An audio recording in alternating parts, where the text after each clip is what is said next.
There is a really good reason why I'm dressed like this, and I'll explain more in a little bit. But for now, let me just go through the setup for this. So I've surrounded my studio with this stuff, which is space blankets or emergency blankets, and surrounding the other sides are white fabric.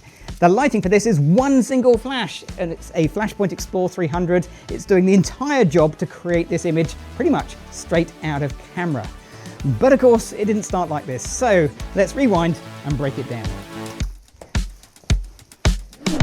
To help me out today, I've got the amazing Chloe. Chloe's going to be the model for this rather shiny photo session, and that causes some problems. The shininess is something I'm going to have to deal with as we go through the lighting. But before we get to the lighting, I need to get control of the room lights. So the first thing I've done is dialed in some default settings. I've gone with 250th of a second, my flash sync speed, f8 for a good depth of field, ISO 200, and no flash gives me this. No picture.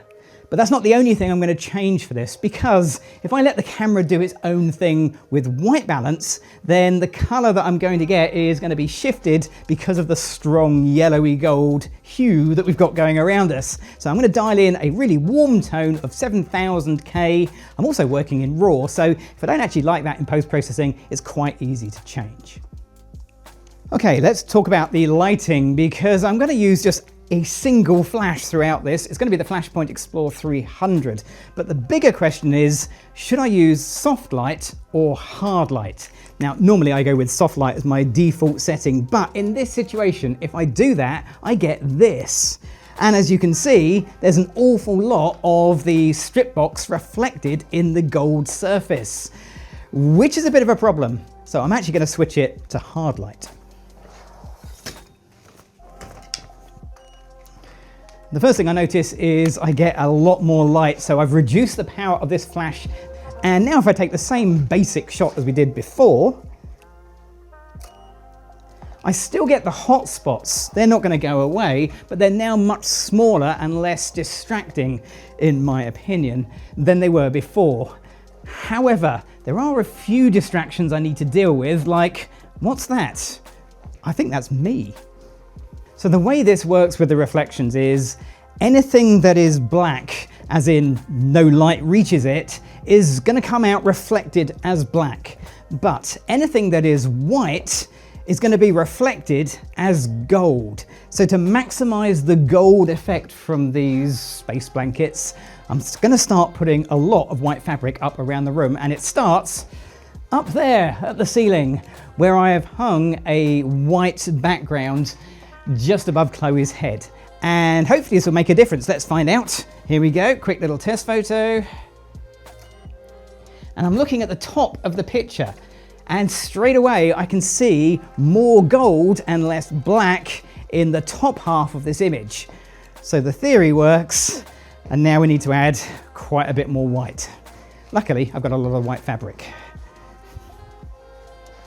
What I'm going to do is surround this whole scene in white fabric. Now, that does cause a bit of a problem with this wall because, well, it will make it quite hard to see the video. So I'm going to do that last, but I've got one wall in place. This is nothing more than just basic white fabric. I could use these. I could have used more of the space blankets, and with hindsight, that might have been a good idea. But nonetheless, this white blanket alone will do this.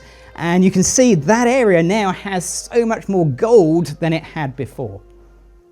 Now, there is a bit of a problem with this whole idea, and that is you, the photographer, because unless you're planning to make a small hole and photograph through that, you'll want to be inside of this little area here. And, well, if I do that, watch what happens. Quick little test photo.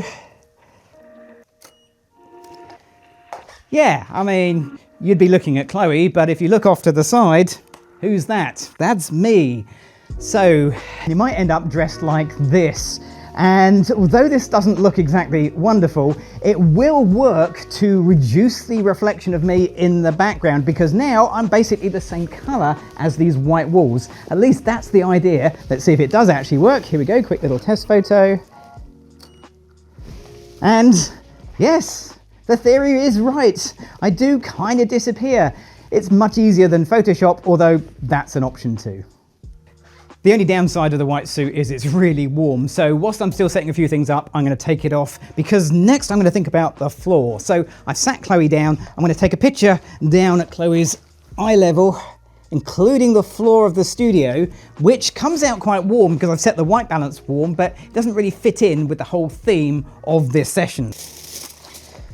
So I've added a couple more to the floor and I've tried to make it so the gold side is up, and I've got a really wide angle lens that I'm using here, so I can come down really low and include it in the foreground of this scene.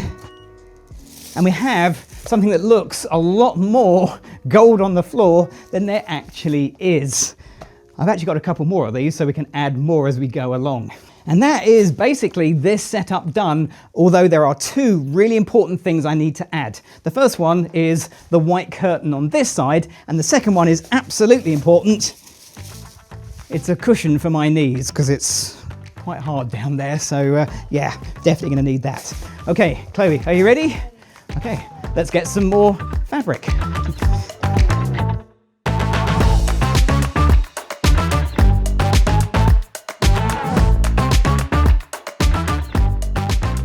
If you're wondering how many space blankets I used, there are 6 on the walls around my small home studio, 3 on the floor, and I bought a pack of 10, so I've got 1 spare just in case of emergencies.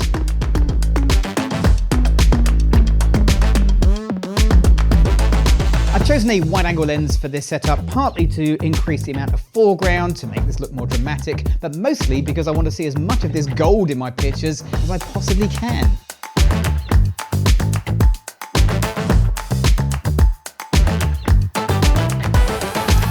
What I really love about this entire setup is just how low budget it actually was, but how high-end the results looked. And these are space blankets. These are essential bits of kit. You should have one in your car. But what else could you do with them photographically? If you've got an idea, pop it in the comments down below. Maybe we'll make a video out of it. Whilst you're there, check out the gear links, and of course give this video a thumbs up if you've enjoyed it. And if you haven't already done so, click on that subscribe button. I'm Gavin Hoey. Thanks for watching.